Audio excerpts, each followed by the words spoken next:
আজকে আপনাদের কাছে একটা দৃষ্টান্ত দেখানোর জন্য একটা জিনিস নিয়ে আসছি। আমি এখন পর্যন্ত পুরাটা খুলে দেখি নাই। একজন ফকির ভিক্ষুক যে জুম্মার দিন মসজিদের সামনে দাঁড়ায়, বেচারি কাঁদতেছে যে হুজুর, আমি দেখে অবাক হয়ে গেছি যে আমাদের টিভিতে দেখাচ্ছে মানুষ নাকি বানে ভেসে চলে যাচ্ছে, সন্তানকে কাঁধে নিছে পিতা, ওই সন্তানগুলোকে বাঁচাতে সে মারা গেছে। এক মহিলা বলছে, আমার পেটে 9 মাসের সন্তান আছে, ছোট ভাই আমাকে একটু উঁচু জায়গায় উঠায় দাও। উঁচু জায়গায় উঠানোর পরেও সেই জায়গায় পানি উঠে গেছে, সেই মহিলা মারা গেছে। এরকম ভাইয়ের কষ্টে আমার তো হুজুর দেওয়ার কিছু নাই, তা আমি সকাল থেকে এইটুকু বিভিন্ন বাড়ির থেকে পাইছি, এইটুকু আপনাদের জন্য দিলাম। একটা ভাই, সে এইটুকু একজন মিসকিন, সে হচ্ছে আপনাদের জন্য এটা পাঠাইছে যে এটা আপনি গেলে এটা দিবেন। সে এর মধ্যে এই যে কয়েকটা আলু দিছে, 2টা পেঁয়াজ দিছে, কয়েকটা আলু দিছে, তার যতটুকু সামর্থ্যে কুলাইছে। এই দেখেন অর্ধেকটা রসুন দিছে, অর্ধেক রসুন দিছে, 2-3টা পেঁয়াজ, 2-3টা আলু দিছে। দেওয়ার পরে বলছে, হুজুর এইটুকুই, আমার তো দেওয়ার কিছু নাই, এইটুকু একটু পৌঁছাই দেন।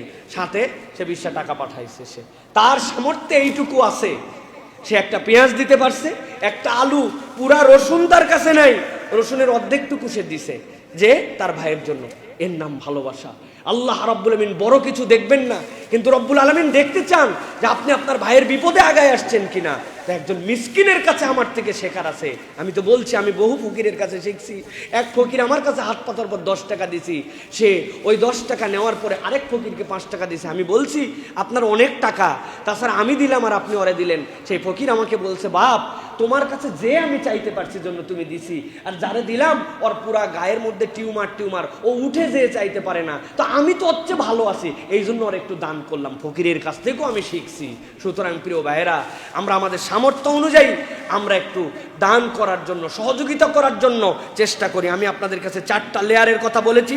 সহায়তা প্রদান করেন, দোয়া করেন, স্বেচ্ছাসেবা দেন, সান্ত্বনা ও সমর্থন দেন, সাহায্য দেওয়ার জন্য অন্যকে উৎসাহিত করেন।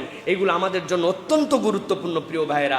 বিশেষ করে আমাদের ভাইদের জন্য এই মুহূর্তে রান্না করা খাবার দরকার। কারো যদি সামর্থ্য থাকে রান্না করা খাবার পৌঁছানো, এই মুহূর্তে তাদেরকে উদ্ধার করা দরকার। এরপরে তাদের জন্য বিশুদ্ধ খাদ্য এবং পানীয় দরকার। সাথে আমার ডাক্তার ভাইদেরকে অগ্রিম বলে রাখবো, যারা আমার কথা শুনতেছেন, প্রিয় ভাইয়েরা, আপনারা অতি দ্রুত ছোট ছোট গ্রুপে প্রস্তুতি নেন যে আপনাদের এর পরবর্তীতে যে পরিমাণ এখানে চিকিৎসা সংক্রান্ত ডায়রিয়া অন্যান্য যে বিপদ হবে, এইগুলো উদ্ধারের জন্য আপনাদেরকে ঝাঁপায় পড়তে হবে প্রিয় ভাইয়েরা। আর ব্যক্তিগত পর্যায়ে এই সময় আপনারা বেশি যুক্ত হওয়ার চেষ্টা করেন না, কেননা ওইখানে যে পানির তোর, ওখানে যে আমরা কি করতে পারবো না। বরং বড় বড় ট্রাস্টেড যে সকল প্রতিষ্ঠান আছে আমাদের, ওইগুলো প্রতিষ্ঠানে আপনারা দেন, তারা আমাদের এই আমানত পূরণ করবে। সন্দেহ করেন না কি করবে কি না করবে। তবে বলবো, ইসলামপন্থী এবং যারা পরীক্ষিত তাদের কাছে আপনারা সহায়তা করেন। মানবতার ধ্বজাধারী যারা ছাত্র আন্দোলনের সময় অপরকে হত্যার পক্ষ অবলম্বনকারী, এদের সাথে আমাদের কোনো সম্পর্ক নাই। আলেম ওলামা, তাদের মাধ্যমে আমরা সাহায্য করবো ইনশাআল্লাহ। রাজি আছেন ইনশাআল্লাহ?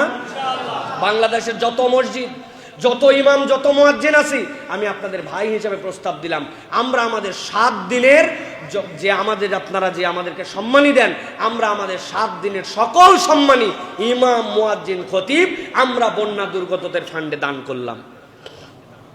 পুরা বাংলাদেশের আমাদের যত ইমাম মুয়াজ্জিন আমরা আছি, আমরা তো চাই আপনাদের কাছ থেকে, কিন্তু আমরা এবার প্রথম দিলাম আমাদের 1 সপ্তাহের পুরা সম্মানী যেটা আমরা পাই, আমরা পুরা সম্মানী এই বন্যাতদের ফান্ডে দান করব ইনশাআল্লাহ।